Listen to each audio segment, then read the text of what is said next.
Hi, my name is Brad Zerbst. I played the medical technician on the first season of Star Trek: The Next Generation, then transitioned behind the camera as a camera operator. You're listening to Trek Untold.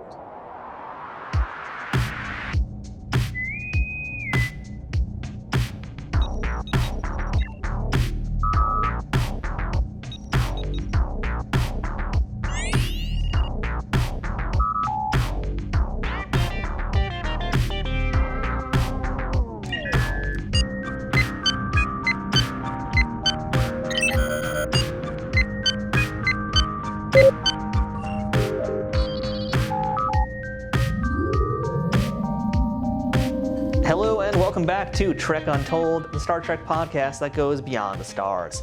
I am your host, Matthew Kaplowitz. This week's guest is one whose time in the franchise was not necessarily the most visible, but his story after his time in Trek is what I was really fascinated in hearing all about.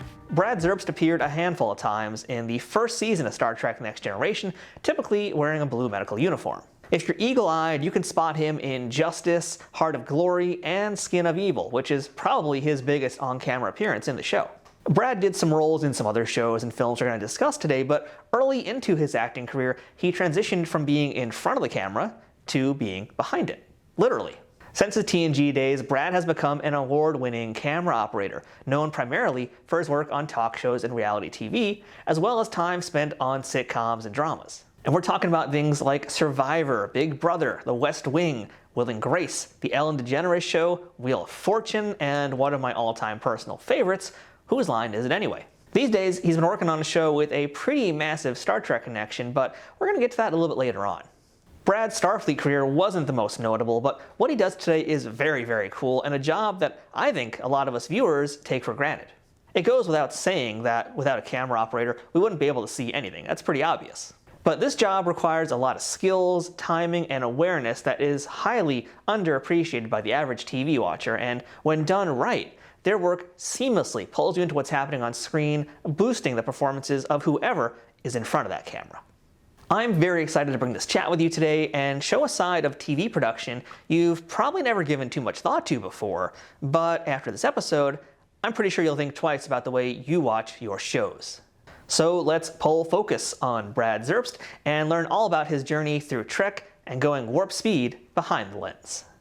But before we get into this week's episode, I have to ask you, are you following Trek Untold on social media yet? You can find us over on Facebook, Instagram, TikTok, and Twitter, all at Trek Untold, one word with no spaces. You can also become a Patreon supporter for this podcast over at patreon.com/TrekUntold. Here, you can directly contribute to keeping this show running at full power for as low as a few bucks a month. If you do this, you'll have early access to new episodes, the ability to ask future guests questions, check out exclusive merchandise, and other special benefits. We've also got an official merch store and an Amazon store filled with Star Trek goodies, so if you want to rock a Trek Untold t-shirt to the next con you're going to, or order something Star Trek related for yourself or someone else, please use the links in the show notes to help us help you. Shout out to our show sponsor, Triple Fiction Productions, makers of fine 3D printed Star Trek inspired toys and accessories for collectors of all kinds. But you'll hear more about them later on. Now without further ado, let's beam up this week's guest.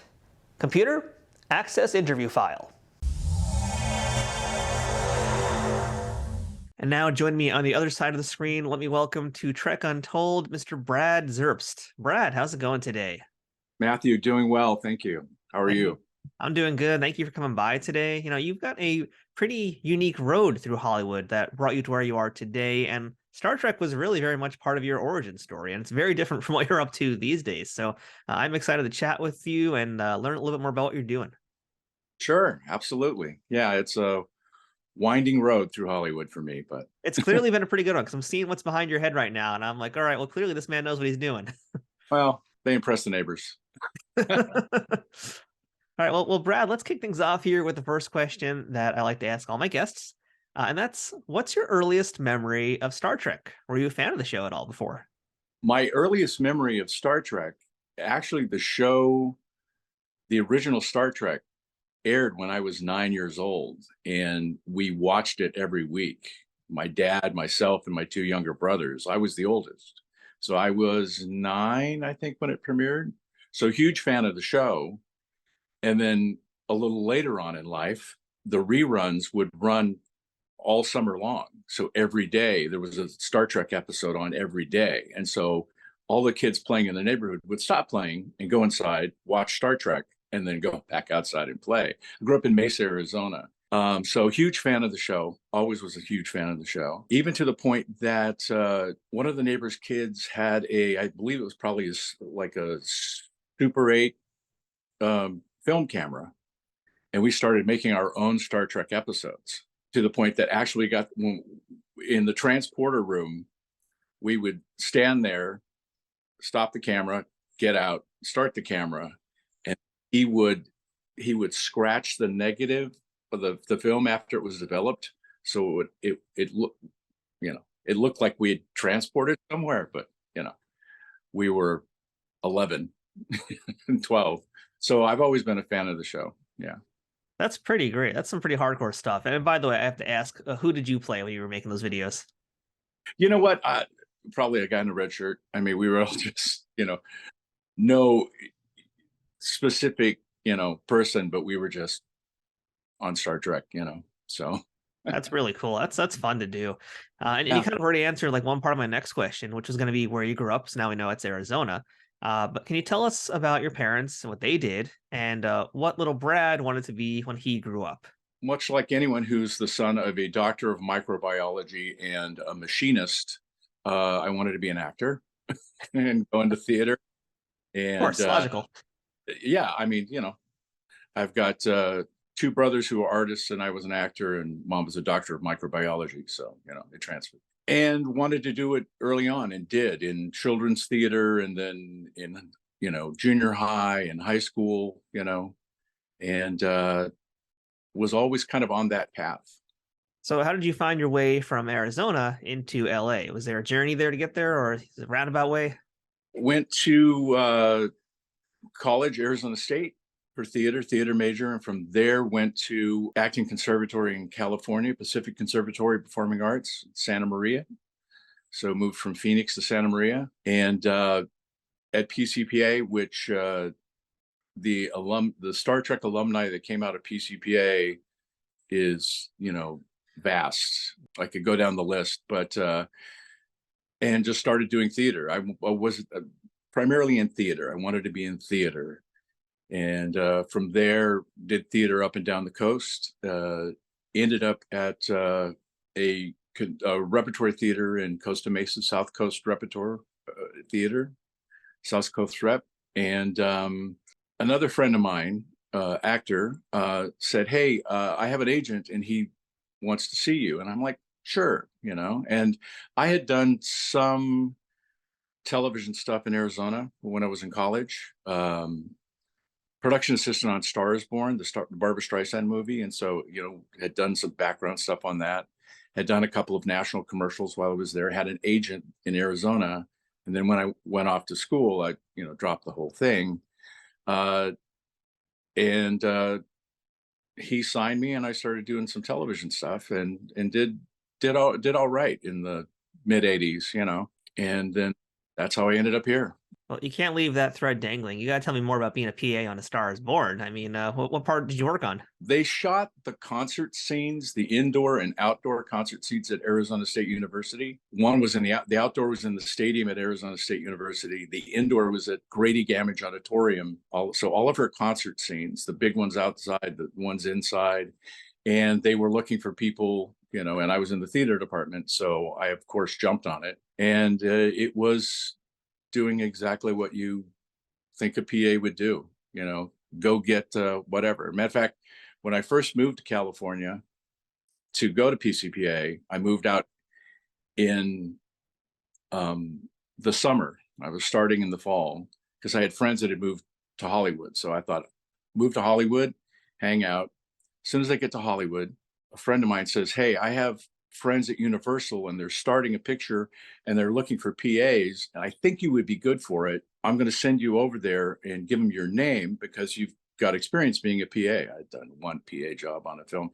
But so I went and I met with the man at Universal. After talking to him, he said, I think you're going to be great for this film. When can you start? And I said, well, I've only been here 2 days, but I can start tomorrow. And he said, great. We're here for a week, and then we go on location for 2 months. Sounds great. I want to introduce you to some people. They're going to want to get to know you. He opens up the door. The film was called Used Cars. I don't know if you know it. Directed by Robert Zemeckis. It starred Kurt Russell, Garrett Graham, Jack Warner, and they're all in a room and they're doing a table read. And this guy introduces me to all of them. Like, he's going to be a PA with us, get to know his face. And they're like, hey. And I'm like, oh, okay, hi. Yeah. So we go back to his office and great. I said, oh, by the way, where are we shooting this film? And he said, oh, Mesa, Arizona. Really? So I was in California for a week.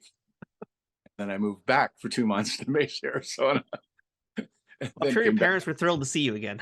Yeah, I was like, hey, I'm back. Like, yeah.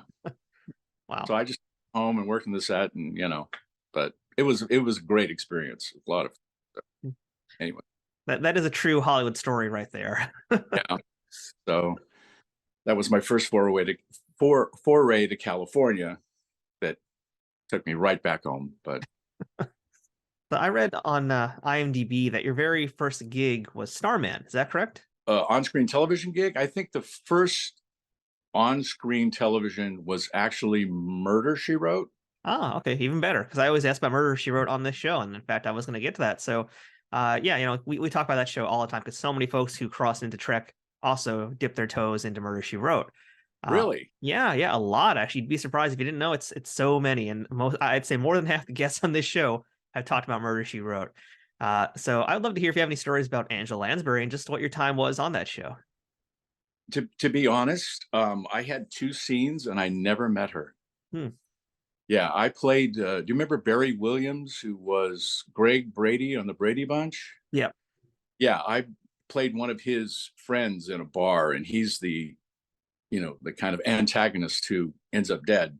So there were 2 scenes with him and Doug McClure and all of these people in a bar, but I never actually got to meet her, which I felt bad about, but I really would love to have met her, but I didn't. So, but it was fun and interesting, because Murder, She Wrote was kind of like Love Boat. It was like, known person, known person, known person, known person, me, known person. It was like, why am I here? But it was good entrance into the television world. Yeah. So I guess now, Brad, the $1 million question is, how did you end up in Star Trek? Because I know this is fairly early on in your career as well. So, were you auditioning for a certain part in the first season, or were you just meant to be an ambient performer? Because you're there in season 1. So, how did this all come together? What did you even know about the show in the first place? Well, first off, I had heard that they were making a new Star Trek, so I was excited about that. I was, oh, this can be fun to watch. I had actually, done a lot of Highway to Heaven, Designing Women, those type of shows, and it was actually at a theater workshop where they basically have an open forum workshop where you come in and do a classical piece and a contemporary piece. And there's a bunch of casting agents. So it's a showcase type of thing. But in that audience was a woman named Alyssa Goodman, who was one of the casting directors of Star Trek. And she got in touch with me because she had my picture and resume and said, would you like to read for the pilot of the new Star Trek? And I'm like, sure. So called my agent and they set it up, and I read for the pilot. And it was, it's hard to remember, so long ago, but it was some engineering. So I can't even remember now, but they're like, yeah, great. Okay, good. We'd love to have you. And then I got a call about a week later that they had rewritten the pilot. This was very, very early on. They had rewritten the pilot, and those scenes were no longer in the show. And I said, thank you very much. I'm just really excited about the show. Looking forward to watching it. And they said, great. And I guess it was probably maybe a month later that I got a call once again from Star Trek office saying, we have the part of a medical technician, and it'll be kind of a recurring role. And I said, great. When do you want me to come in to read for it? And they said, no, we're offering you the part. We need you to come in for a costume fitting. And I'm like, oh, okay. So I went over to Paramount, and that's how it started. That you got yourself your very first blue uniform, and again, keep in mind this is first season of TNG here, so no one's ever seen any of this stuff before. You're walking in now as a new performer, so talk to me about seeing the uniforms and also wearing that uniform, and also just seeing the set for the first time, because this is not your original '60s Star Trek. This is a different era. It's a completely different era. Well, first off, let's talk about the uniform, because there's certain things you want to do before you put the uniform on, because getting into it and getting out of it, it's like, you don't like, oh, let me run to the bathroom. I'll be back in 30 minutes. It snaps here, and there's an invisible zipper here, and then you kind of have to crawl out of it, and interesting. And the thing that I found funny was the emblem, right. They actually Velcroed onto the uniform, and they were so kind of secretive and everything else that when you walked on, the prop guy put it on you, and then it's like, cut, as you leave, he goes, give me that, and they take it off. And they held on to him, because that could easily just walk away, which, so they're like, no, we're holding on to those, we'll keep those. So, but it was so cool to be in this uniform and realize that you're on the set of Star Trek, The Next Generation, but it's still Star Trek. So first day, got there early, wanted to nose around. So got there early, went to wardrobe, went to makeup. The only makeup I had, poor Michael Dorn was in there for like hours. Only thing I had was these little sideburns they glue on you, But it was Mr. Westmore, and he was a great guy, talking to him. So the first thing I did was just kind of sneak around the set. So you go into the transporter room and you stand on the little pad, you go to the bridge, do your thing. I was in sickbay the whole time, but you just kind of explore the set, and walk the hallways. And it's like a kid's dream come true, to be on the set of Star Trek, and it was just so cool. Everything was awesome. Now, you said you're walking around the sets and trying things out, whatever, but did you sit in the captain's chair? I didn't really have the nerve to sit in the captain's chair. I think I did sit in the navigator's chair and walk around the back, but I didn't sit in the captain's chair, I mean, don't feel too ashamed about that, honestly, because so many guests I've talked to, I asked similar questions, and very, very few of them had the nerve to sit in that chair. Really? Oh, yeah. Cool. Yeah. There should be like a support group for actors who appeared on Star Trek who didn't sit in the chair. There should be, yeah. However, when you did walk in and out of the you did go shh, make the sound shh. Into the turbo lifts, yeah. Now, this is super granular stuff out there, and this is going to be only a certain group of fans that are going to want to know this, but I am curious myself. Did your character actually have a name? Oddly enough, it was medical technician. It did not have a name. And I did get a brief meeting with Gene Roddenberry, who I introduced myself, and he said, nice to meet you, and everything else. And I said, I don't have a name. And he goes, well, we might have to work on that. I said, I hear Chapel is a good name. He just laughed and walked away. So that's fun. You got to have your moment with the great bird of the galaxy. That's pretty cool. Yeah, he very nice man. He was very nice. So it was just such an honor to get to even briefly meet him as he was, walking through the set, So, and everyone on there just as nice as they could be. Trek Untold will return momentarily. Trek Untold is sponsored by Triple Fiction Productions. Celebrating 15 years in business in 2023, TFP creates 3D printed Star Trek and sci-fi inspired items that fit into any collection. Whether you're a cosplayer who wants a Starfleet phaser, a Bajoran tricorder, or a Klingon dagger, or a toy collector looking for that special accessory or diorama to make your figures truly stand out, Triple Fiction Productions has exactly what you need. And for you figure fanatics, that includes products that are the perfect size for Galoob, Mego, Playmates, and everything in between. All products are 3D printed in the US, with new designs constantly being updated on their website. Repeat customers can sign up for TFP's loyalty program for free, where the more you order, the more discounts you receive. TFP also has a Pay What You Want section, where clearance or misprinted items are available at a discounted price. Best of all, every product can be shipped worldwide. As a special bonus for listeners of this show, Trek Untold has a special discount code just for you. Enter Untold10 at checkout for 10% off of all orders with no minimum purchase required. That's 10% off using Untold10. To see all of their products, head to triple-fictionproductions.net. Or to stay up to date on their newest products, find them on Twitter, Facebook, and Instagram. Triple Fiction Productions, where something is only impossible until it happens.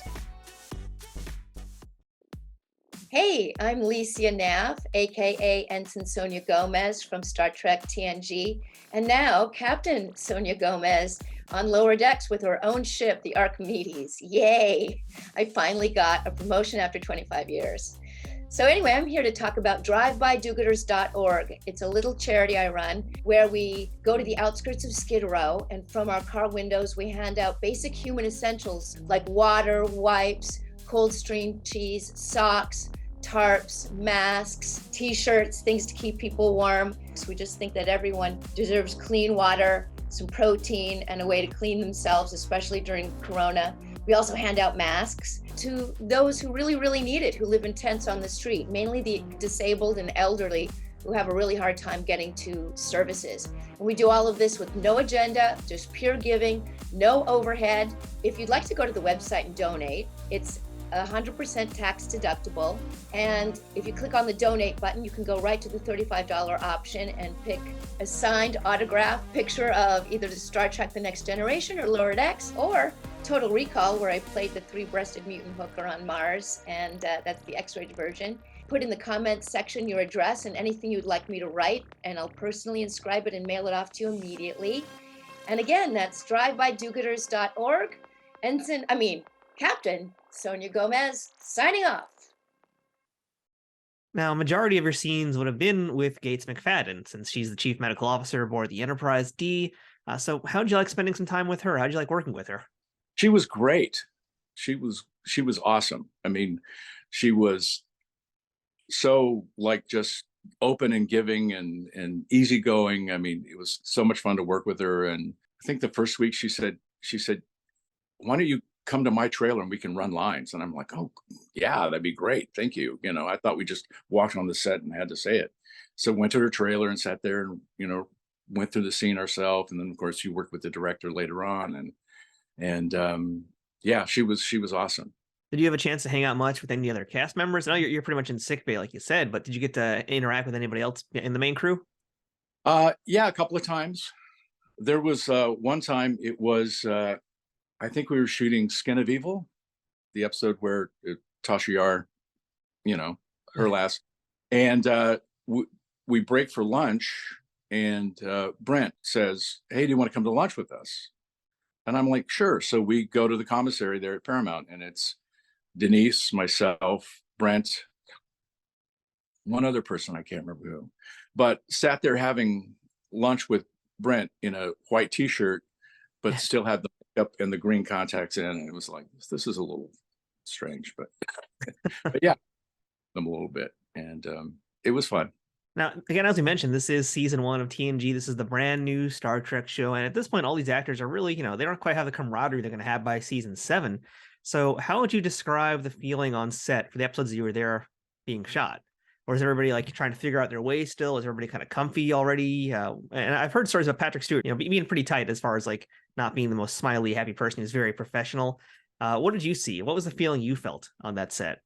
The one time that I was in a scene with Patrick Stewart, he got caught in traffic and he was late to the set. So he was a little frazzled and apologetic to all of us, I'm so sorry, traffic, everything else. He was very professional, as you would expect him to be. But later on, I heard he was also very funny. I mean, he had a very dry sense of humor, but very witty, as you would expect him to be. We got jackets from that first season, cast and crew jackets, and they had just given them out, and I still have it. It's they were burgundy and embroidered, and the sleeves zipped off, and they were kind of vinyl, but they were very short-waisted. So they're like, okay. And he put it on, and he goes, well, I guess boleros will come back, because this was like way up here. It looked like, I'm a matador, maybe, I don't know, but he was, I found him nice. He was just, a little intimidating for me. It's, it's Patrick Stewart and Jonathan Frakes, and, they were all great, though. They were all very, very nice, Now, from a fan's perspective, because you grew up watching the show and enjoying it so much, from a fan's perspective, were you privy to seeing anything that kind of surprised you about the new Star Trek? Not so much in season 1, because like you said, they were kind of finding their way. So season 1 is a completely different show than later on down the line, so it was pretty true to form, I felt. Except for, they have a relationship with Klingons, and, that type of thing. So you hadn't seen Borg or any of that stuff yet. So No, not quite yet. So let's talk about a pretty important episode, though, in that very first season that you were in. And we already mentioned the name of it. That's Skin of Evil. And that's the episode where Tasha Yar is killed off. So I'm curious to know, let's kind of just start, I guess, about some of the history in this particular episode here. So I'm curious if you heard any of the rumblings about what was going on behind the scenes with Denise Crosby and why she was leaving the show. And likewise, if you had heard anything with Gates McFadden and, her potentially leaving the show in that first season. So we'll just start there. Were you privy to hearing any of those rumors? I wasn't really privy to hearing rumors about Gates, but I did kind of hear that Denise had wanted to have a feature film career and move on. And I mean, that was kind of discussed when we had lunch that day, and, wishing her luck. And, it was literally one of her, it was her last week on the show. So that's all I had really heard, that she wanted to go on to a feature film career and all of that. But that's the only rumblings or rumor I had heard. And then I was surprised that, Gates was leaving, and then she did subsequently after that, but came back, right? Yeah. So, but I hadn't really heard anything. No, it was just cool to be there, so, and work with them, in that scene where we're trying to save her, and they turn the cameras around, and you have a close up, and usually the camera's just on you, and I'm lines with Gates, but Denise said, I'm going to lay here so you have me to focus on. Is that okay? And I'm like, yeah, that's awesome. Thank you. Usually they get up and go to the trailer, but she stayed on the table, and, so I had her to play off of and stuff, which was, I thought, really sweet, but they were just really great to work with, all of them, even though I get a lot of one-word lines in that episode that friends of mine still to this day will see me and go, direct? Because when you have the one-word line, it's like, yeah, okay, I don't know what you do with that, but okay, yeah, direct, yeah. So just a little trivia fact, by the way, too, Brad. I don't know if you are aware. So Skin of Evil is actually not the final episode that they filmed chronologically with Denise Crosby. The final one that she filmed, even though she died in that one, was actually Symbiosis. And if you want to be like a super duper Trek nerd, go back and watch Symbiosis and watch all the way to the end, and you'll actually see her in this final scene where she's in the cargo bay and she actually waves to the camera as the camera's pulling out. Really? Yeah, so that's your homework today, is go and watch Symbiosis, and you'll see her actual final appearance. Now I got it. Now I have to go find it. But it is really cool that you were there in that scene, because I actually talked to Gates McFadden, and I asked her about that scene, because, rewatching it, I always felt like the way that, like, when Gates pronounces that, Tasha Yar is dead, it felt really real to me. And it almost felt like, Gates was also recognizing something in her about the fact that, Denise went through this stuff. I'm going through this stuff too. So I'm curious, as you're there for that scene being filmed, and now Denise is on the table with you, which I never knew. What was your feeling about that particular scene, and knowing that, Denise was leaving and Gates would also be leaving not too long after? It definitely added to the scene, the finality of it, and I thought Gates was incredible in that scene. I was all right, but Gates was great, and Denise was too, being there. And you're right, though. Also in the room were Patrick and Jonathan. So just the whole timbre of the room was somber in that instance, that, this is her final, even though she said goodbye on the holodeck later, but yeah, it was I don't know what else to say. It was just somber. Now, beyond the stuff we've already talked about, do you have any memories from your time on board the Enterprise that kind of stick out in your mind? Probably the Klingon death howl. Oh, you were there for that too. Yeah, when the three Klingons, I can't even remember the storyline now. They were on the ship, and the one was injured, and we try and save him, and he doesn't make it. Worf and the other Klingons hold his eyes open and do that howl, and we're like, okay, that's interesting. That was fun. Another episode, I'm Data gets injured, and he's Bay, and I have a scanner, and I'm scanning him, and Gates comes in, and I said he's checking out fine, and I'm thinking, well, does this work on him? But I guess it does. So That's a true Trek nerd right there, asking the hard questions. yeah, exactly. So for the sake of also completion too, I believe that like IMDb Memory Alpha has you for 3 episodes, but is that accurate? Were you there for 3, or was it more? No, it was 3. Okay. Yeah. And then I went off and did something else, and then Gates left, and they kind of went in a different direction. And then I at that point, I never came back, but it was just such an honor to be there, and be part of it. It's been so long ago that I don't even think about it anymore, but apparently other people do. So like yourself. Trekkies never forget. That's what we do. So, Brad, after your guest appearances on Star Trek and a few other roles here and there as well, you started to transition behind the scenes. I'd love to learn a little bit more about what the impetus was for that transition. Well, I had, like I had said, in theater, the conservatories and everything I went to, they taught you all aspects. You weren't just an acting student. You learned how to build scenery and how to do lighting and so costumes and theater management. It was a theater, as the director said, it's a theater school, not an acting school. It's a real complete practical kind of course. Complete. So whatever you do. So as a young actor in Hollywood, instead of working as a waiter, which a lot of people do, and all this type of stuff to make money, I found a way to start doing lighting calls and doing lighting for concerts and that type of stuff. I ended up working for Disney, believe it or not, and doing shows for them in the lighting.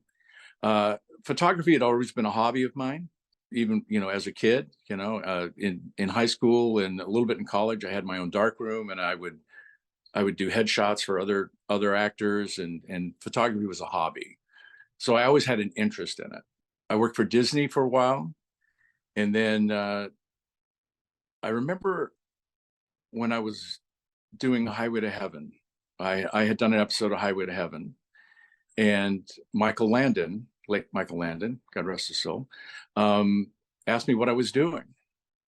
And I said, I'm just doing these lighting calls and everything else. And he himself offered me a job as a PA.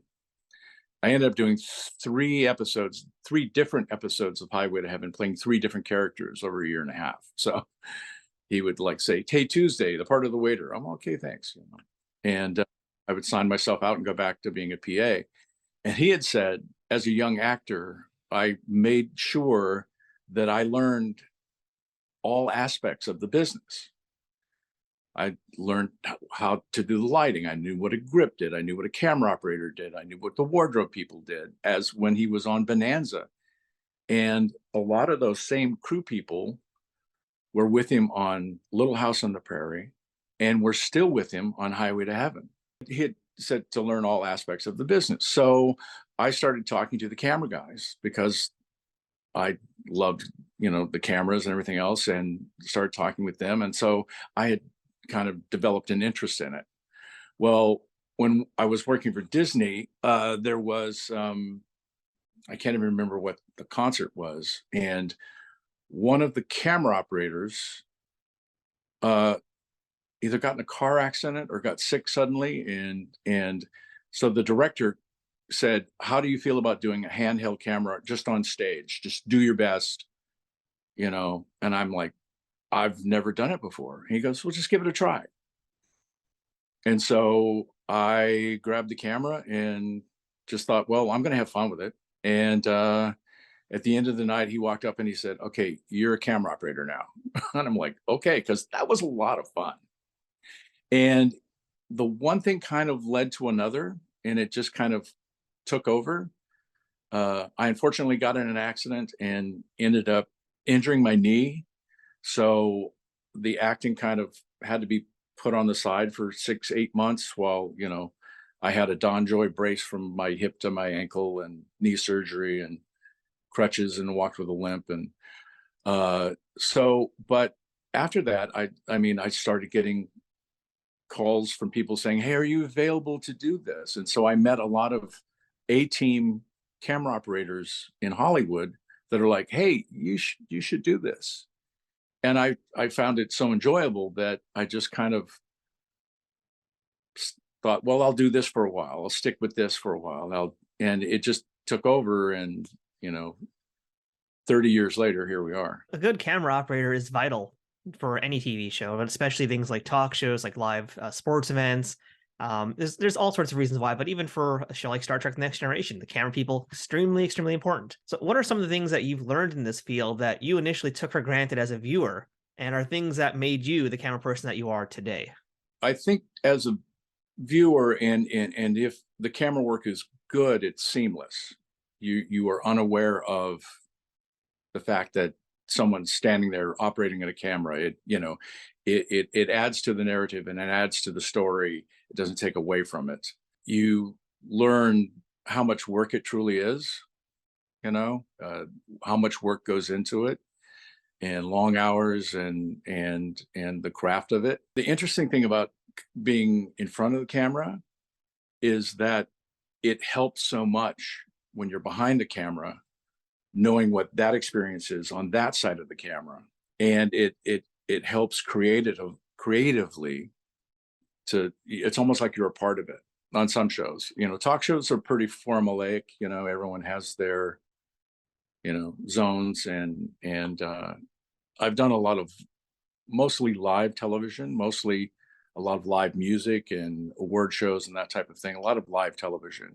And I like the live aspect of it because it heightens your game. It's much like doing theater, you go out there and it's organic, and it happens, and every night it's different.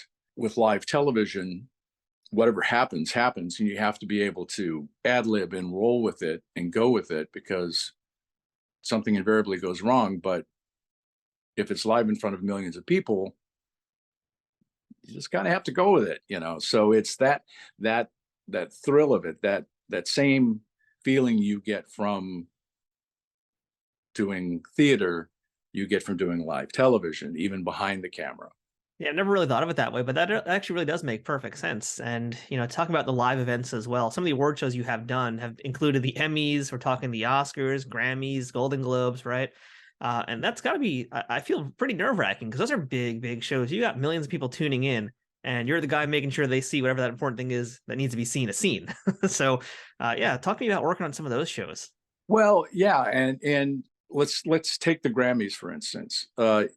You're rehearsing that show for 6 days before that Sunday, or sometimes Monday. So it's like boot camp. By the time you actually get to it, everything, hopefully goes as planned, but you've been living with, and done several dress rehearsals, and everybody kind of knows their place and goes with it.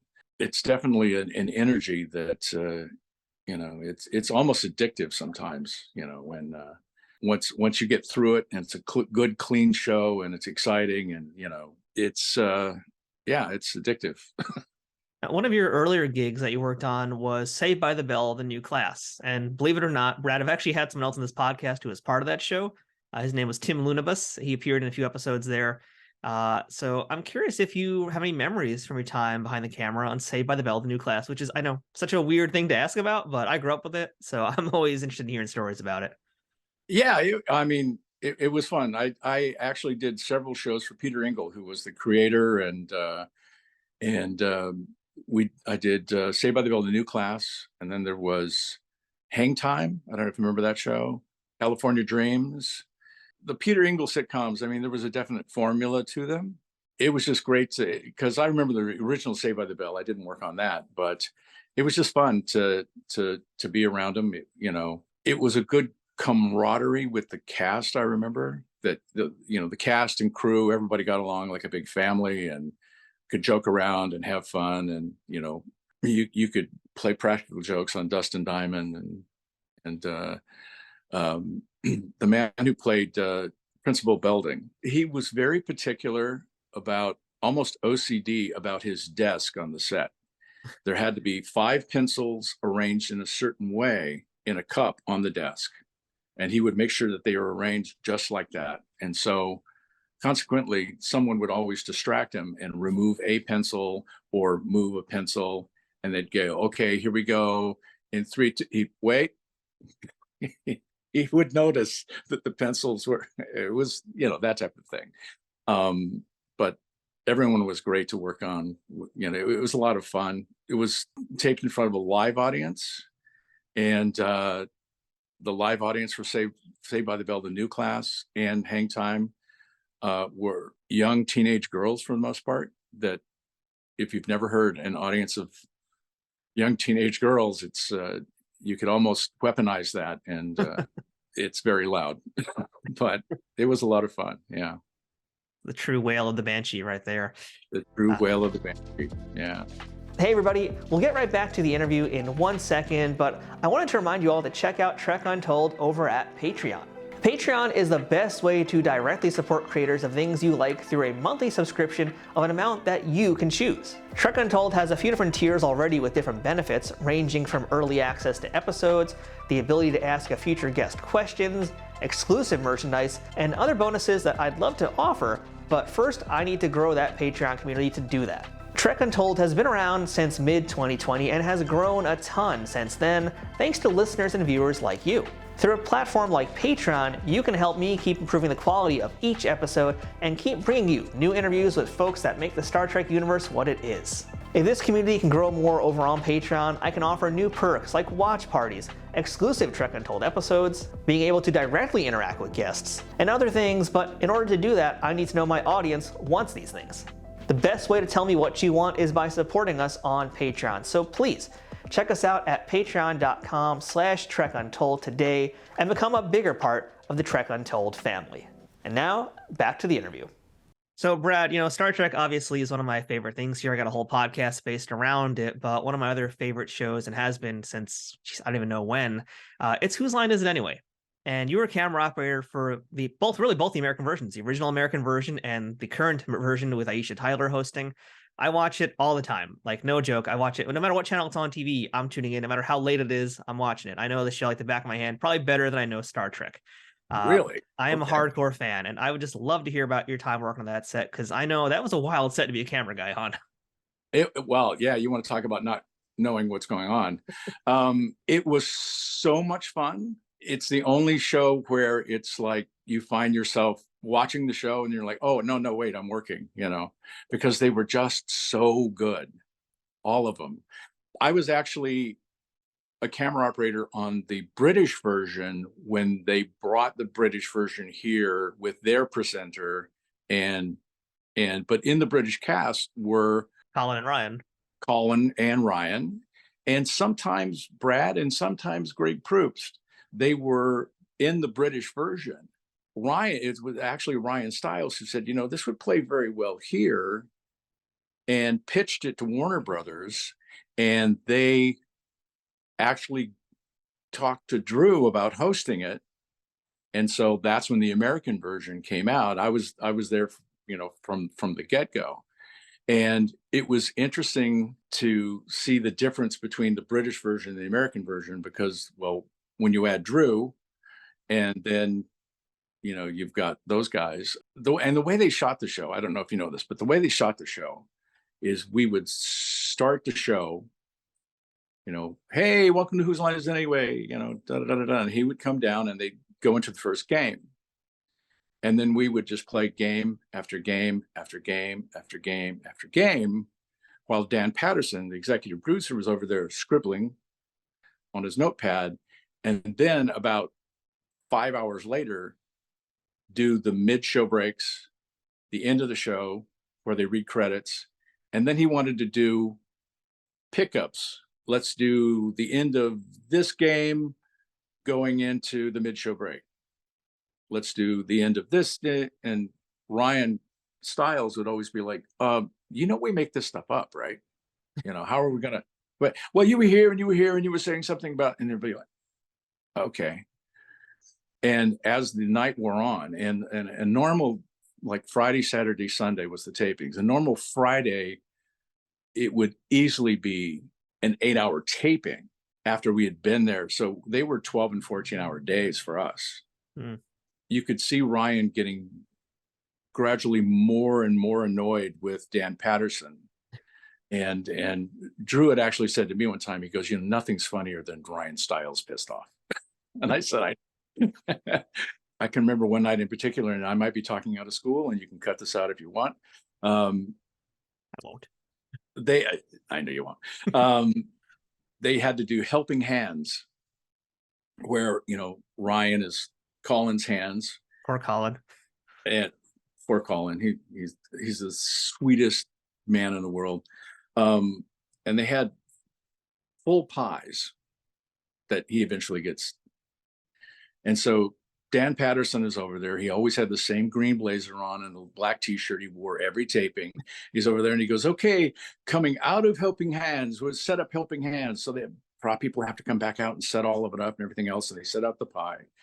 And Dan Patterson's talking to the audience. So we're going to do a pickup of helping hand. And Ryan picked up the pie, walked behind him, and hit him in the face with the pie and walked away. And we're all like, oh my God.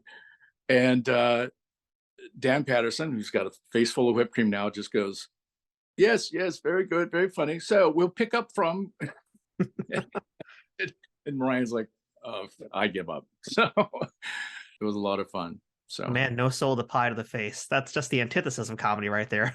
Yep. It's like the ultimate, it was just so much fun to work on. And it was interesting to see the growth of everyone on that show too. Now, Ryan and Colin had been doing that type of improv. They kind of grew up together. They'd known each other since they were teenagers. So the two of them, there's this kind of symbiotic, unspoken, one knows what the other one's going to say long before they say it. And they're so good. I remember there was one season where the production office, once again, Dan Patterson said, we got a call in the production office and it was Robin Williams and he wants to be on the show. Great. So he freed up in his schedule that Robin Williams could be on the show. And you're thinking, oh my God, Robin Williams. I can't wait to see Colin and Ryan and Robin Williams. And Colin and Ryan just obliterated him. He at one point he's like, if you could make Robin Williams speechless. And Robin Williams is sweating and they're cool as a cucumber, and they're just, it's the other thing about that show is it was obviously taped on ABC. It's too bad that it couldn't have been on cable because it would have been a completely different show. And I took great joy. There was a woman named Susan Futterman, who was the standards and practice for ABC, who was in the booth. And some of the stuff that came out of the mouths of wouldn't have been appropriate on ABC. And you could hear her going, no, in the booth. And well, it's not going to make air. But one would start. And then it's like, okay, the next 30 minutes will never see the light of day, but it'll be the funniest television you've ever seen. You know, I remember Brad Sherwood. It was the first game right out of the gate. It's like a Saturday night. And it's scenes from a hat. And Drew pulls something out, and Brad stands up and walks out and says what he says. And the whole crowd just goes, oh my God. And you could see the others go, all right, here we go. So for now they're going to try and top each other for the next 30 minutes. Never see the light of day, but the outtakes, phenomenal. And it was fun because it just kept going. I mean, season after season. It's an amazing show. If folks who are listening to this podcast or watching have no idea what we're talking about, you got to go look up Whose Line Is It Anyway right now. Just hit pause. Yeah. Don't close this window. Keep watching, but hit pause and go watch some clips. You're going to love every minute of it. And yeah, I'm glad you brought up Robin Williams because, you know, for the most part, they had like their rotating group of comedians, but on rare occasions, they'd bring in like Robin Williams on one episode. They had Whoopi Goldberg on one episode. Then they'd have other special guests popping in sometimes. And I want to ask you about this one, Brad. This is like, for folks who haven't seen Whose Line, this might be the clip to watch. The day when Richard Simmons came on set. Okay, that's the reaction I was looking for. You know where I'm going with this. That's like one of the, that is bar none, one of the top 5 moments of all time of that run of Whose Line. Yes. And some of us, me in particular, knew what to expect because I had done a show called Dream Maker. You did Dream Maker. That's right. His talk show. Dream Maker, his talk show. And Richard would come in every morning and had to hug every camera operator and every sound guy. And a few of them would try to avoid him, and he would chase you. You might as well just take it. Just take the hug, because otherwise he's going to chase you around and hunt you down until he hugs you. And he wore a certain cologne, and you just ended up smelling like Richard Simmons all day long. It was like, oh my God. So when I heard he was coming on, I thought, oh, here we go. So yeah, it was, I don't remember exactly what happened. Maybe you do. I don't. Oh, I do. They did a Village People inspired musical number with him. And he was not shying away from posing and rolling around the floor and being quite handsy with the gentleman performing with him. And it could have been anything, and he would have done that. So. Oh yeah. I think he did a second skit also. That one I'm trying to remember, but yeah, both of them were just absolutely hilarious. And he was that with Wayne Brady. Well, yeah, one of them was with Wayne Brady. Yep, I think it was with Wayne and Ryan for one of the songs, or it might have been a song, and then they did the game where they're moving people, where the people moving. Are still, the moving people game, and so I believe Wayne and Ryan, and I believe Wayne and Richard were the two people being moved around by Ryan and Colin, and Wayne was having a tough time keeping a straight face on that one. Well, and the other guys knew that Wayne is incredibly ticklish.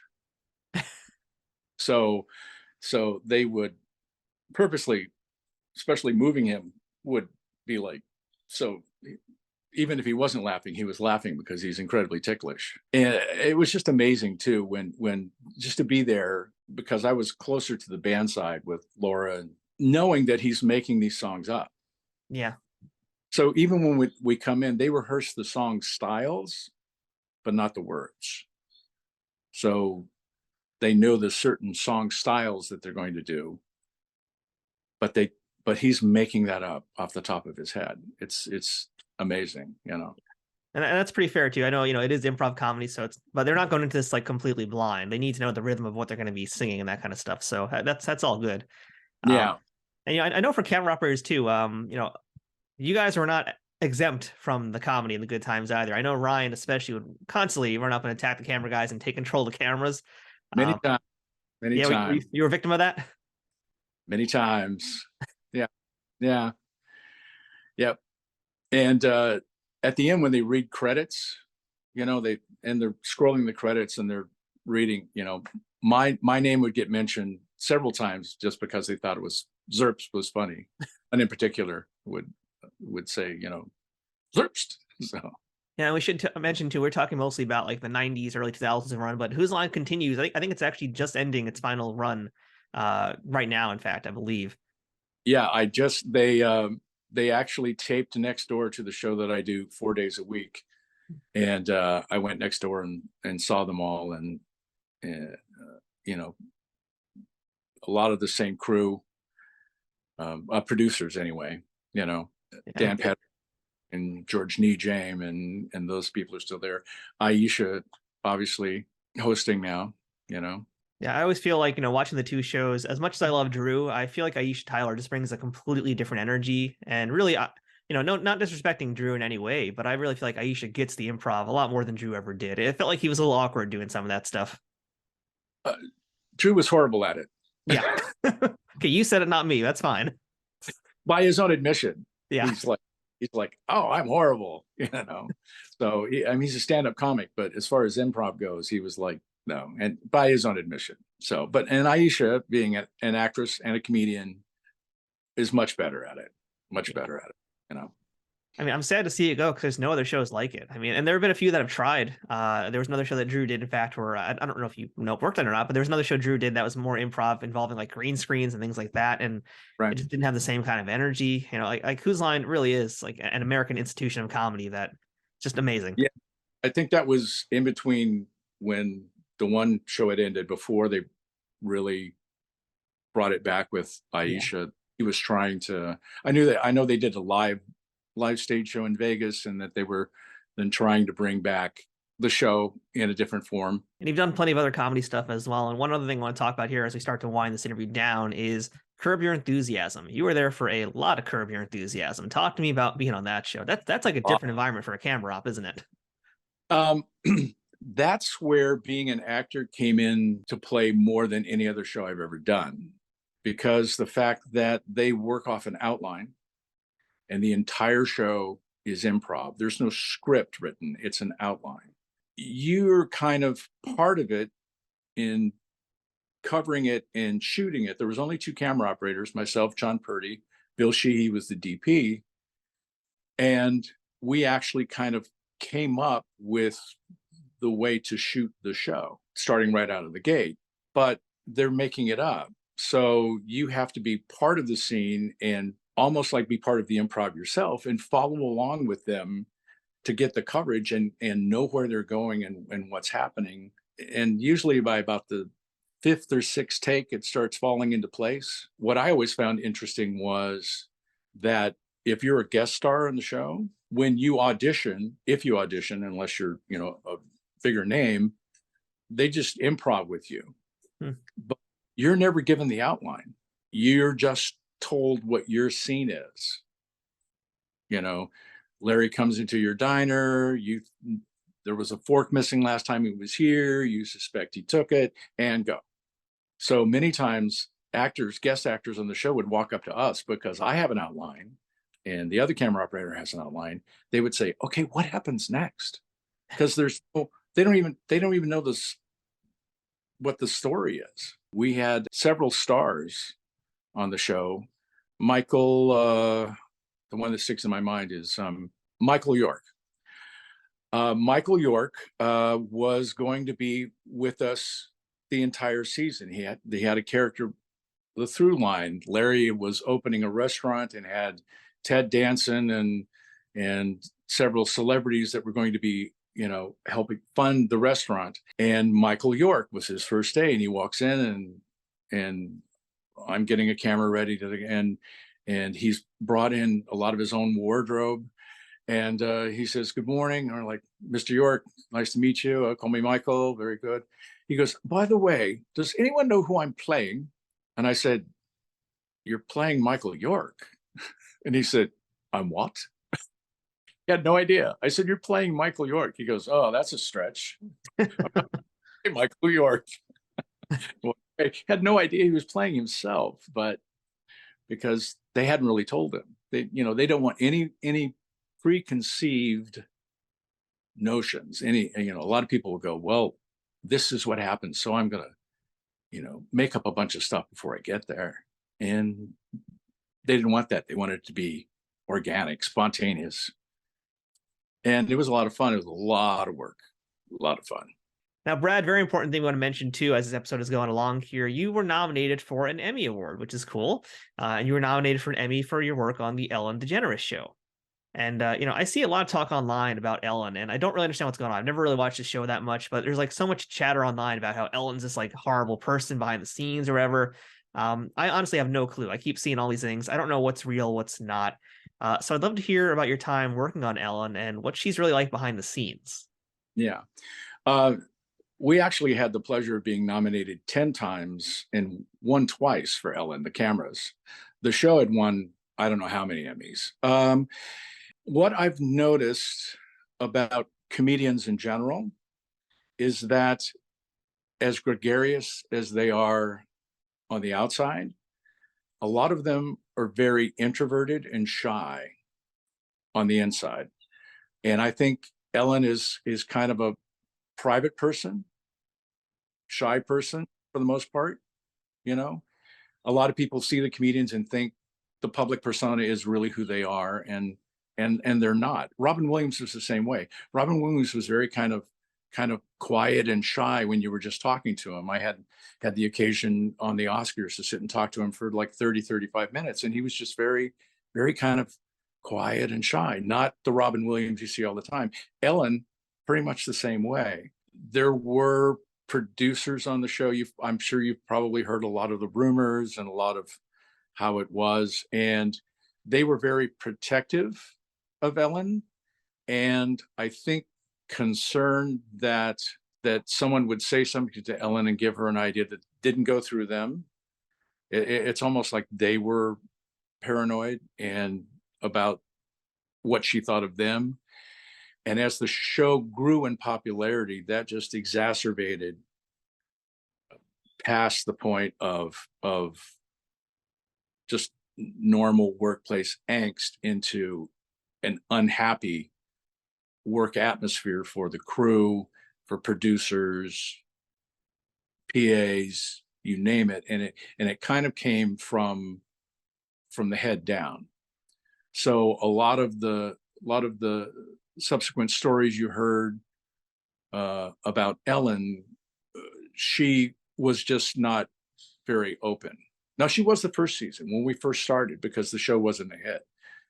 You could joke around with her, she would joke around with us. But then as the show got more and more popular, she became more and more reserved, to the point that no one on the crew or anyone really had much interaction with her at all, which is fine. I mean, a lot of these shows, you never have that type of interaction anyway. But the executive producers on down, it was quite clear that they were, I won't say afraid of her, but afraid that their jobs might be in jeopardy and everything else. So I was there for 11 and a half years. When I left, I went off and did other shows, American Idol, Dancing with the Stars, all that type of stuff. And the rest of the guys stuck around till the end. And it's just, I don't know how they did it, because it was just kind of an abusive, kind of fear-based place to work, and it shouldn't be that way. I mean, it should be fun. I'm on a daily talk show now that is the antithesis of that. Everyone is nice and gets along. The hosts, the crew, the producers, the executive producers. It's a true family type situation. The Talk on CBS, and it's a great show to work on, and we have a great time. Ellen started out that way and then turned into something completely different by the time I left. So hope that answers your question. So I think it does, yeah. So can you tell my audience a little bit about what you're working on these days? And also, we should get a little bit of the talk in there too, because you're working with Jerry O'Connell, and that is the man on Star Trek Lower Decks. So yeah, we'll start with promo and what you're doing, but then let's get into the nitty gritty about Jerry O'Connell. Okay. The Talk on CBS. Which is a fun show, by the way. Daytime talk show. Natalie Morales, Cheryl Underwood, Akbar Abajamilia, Amanda Klutz, and what's that other guy? Oh yeah, Jerry O'Connell. Yeah, that little dude. Yeah.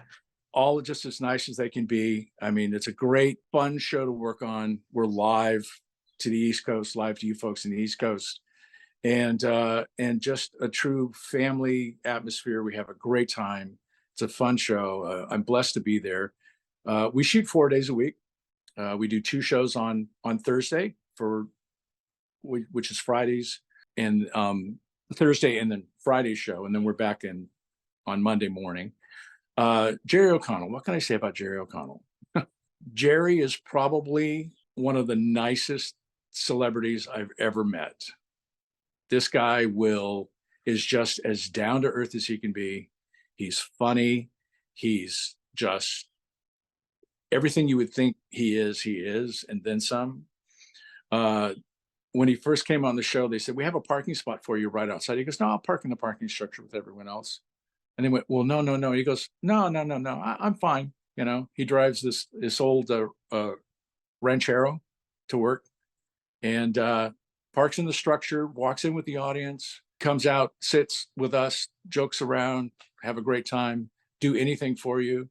Say, "Hey, Jerry, would you?" "Yeah, absolutely." He and I talk Star Trek because he is Lower Decks, so he's a great guy. Matter of fact, it's funny.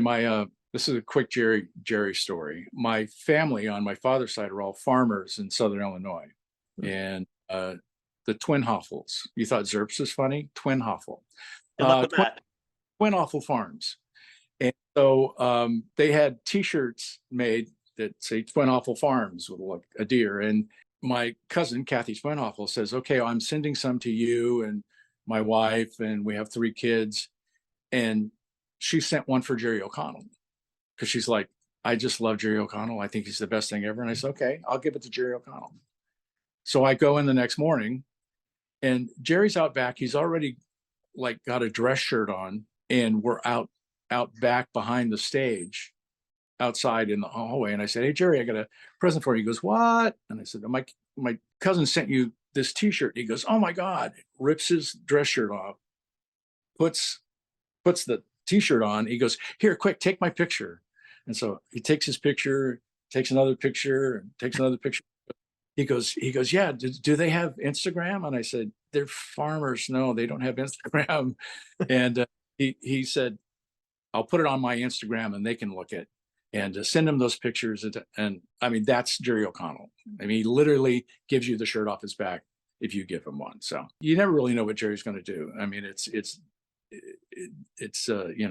WWJD. What would Jerry do, or what won't he do? And I think he brings a lot to the show, and really glad he's there. So, but yeah, he's a really nice guy. That's great to hear. Really nice guy. So yeah. Yeah, that's great to hear about Jerry. I'm hoping one day to get him on this show. Don't know how, but one day. That's the hopes. We go back to work, I'll tell him to call you, and he will, because he's the king of social media. This guy on his own is doing social media for the talk, is doing social media for just on his own. He's like doing interviews, and he's always on holding his cell phone up, and doing stuff. And he's the king of social media. He works it. He really does. So I mean, I've been a fan of his since My Secret Identity was on TV back in the day, and the fact that he joined Lower Decks is one of the greatest things ever. So yeah, hopefully have his people call my people, work something out. Yeah, when his wife might have a little Star Trek connection too. Yeah, so I've heard. Yeah, I don't know what, but yeah, some little maybe bit part or something, I guess. Yeah, bit part in some new Star Trek thing. I don't know. Yeah, it's all rumors and hearsay, I think. But you might get them both. You don't know. If only. But well, speaking of rumors and hearsay, Brad, I heard some information that I'd like to get some truth on. I read that you, at one point, I don't know if you still do, owned a barbecue restaurant. Is that true? Well, another hobby was barbecue, and I have uncles and cousins that are in the barbecue business, so they kind of taught me. And so I was doing it out here, and I was doing it for friends, and then other friends would say, "Hey, can you do it for us?" And so my wife and I, as kind of a side hustle, thought, "Hey, why don't we do barbecue catering.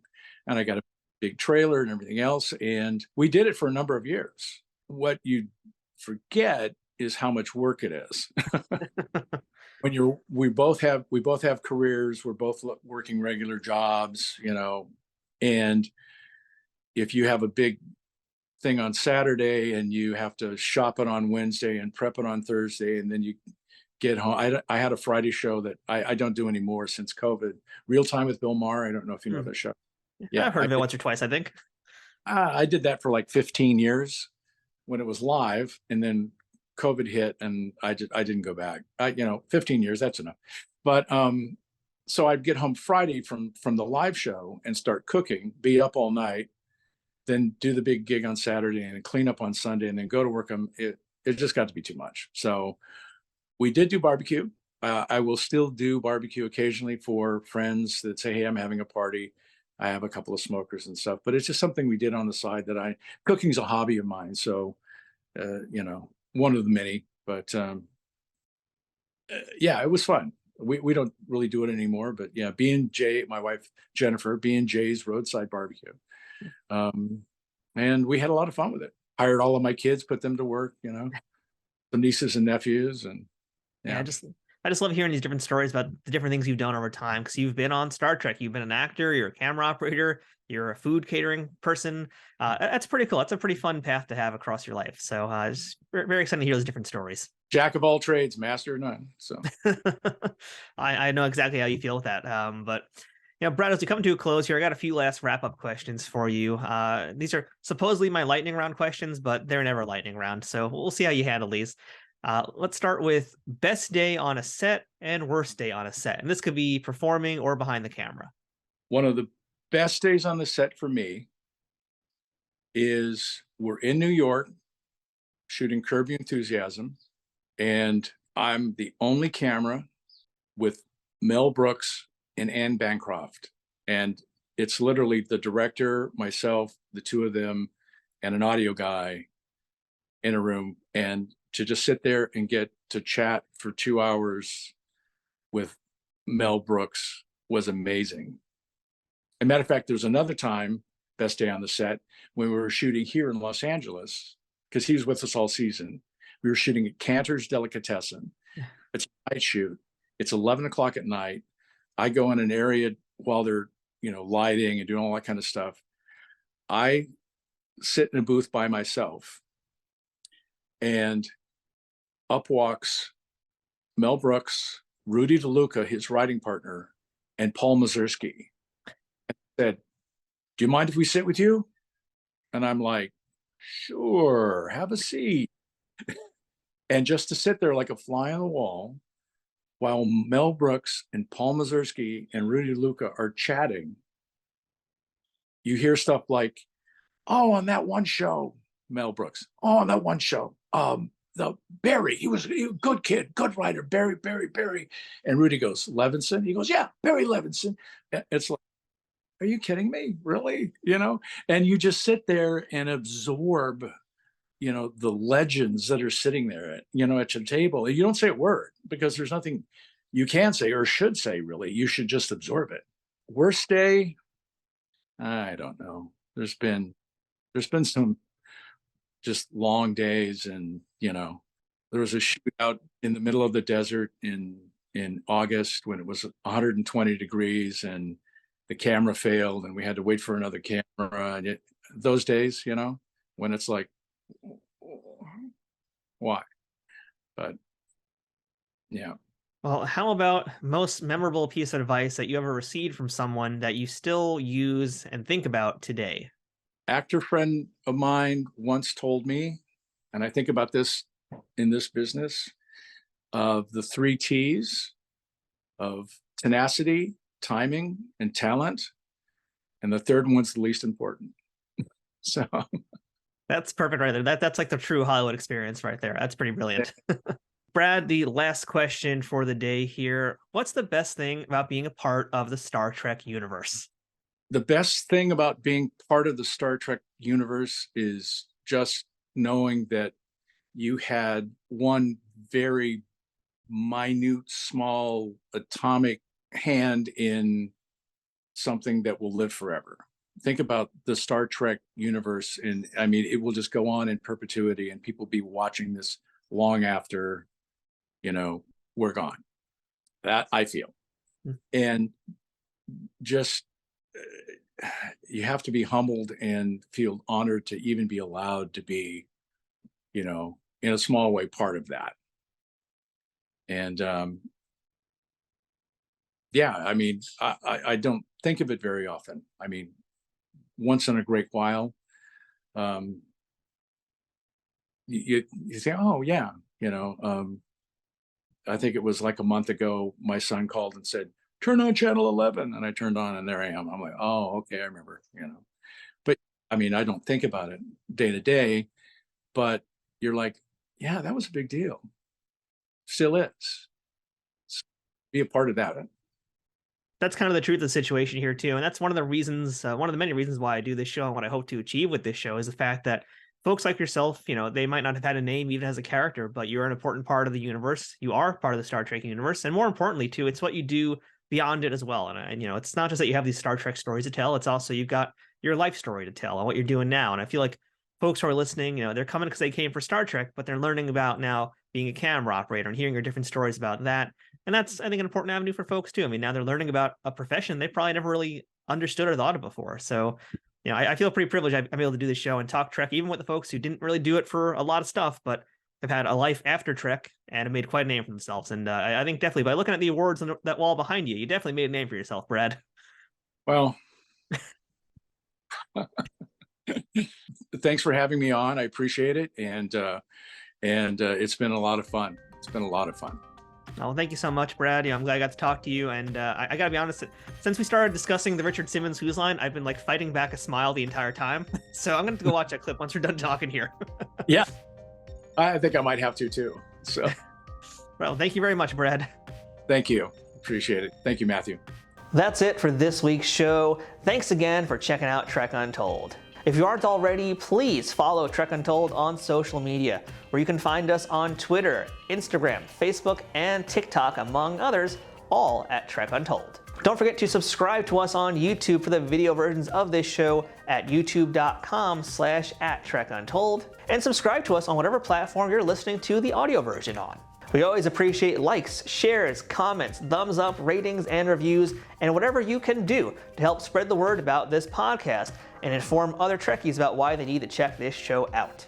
If you're able to financially support this show, visit patreon.com/TrekUntold to learn about the different ways you can contribute to keeping this show going full speed ahead. Shout out to Scott Ray for bringing us this week's guest. If you'd like to book them for an autograph signing or personal appearance at a convention, email Scott at scottray67@aol.com.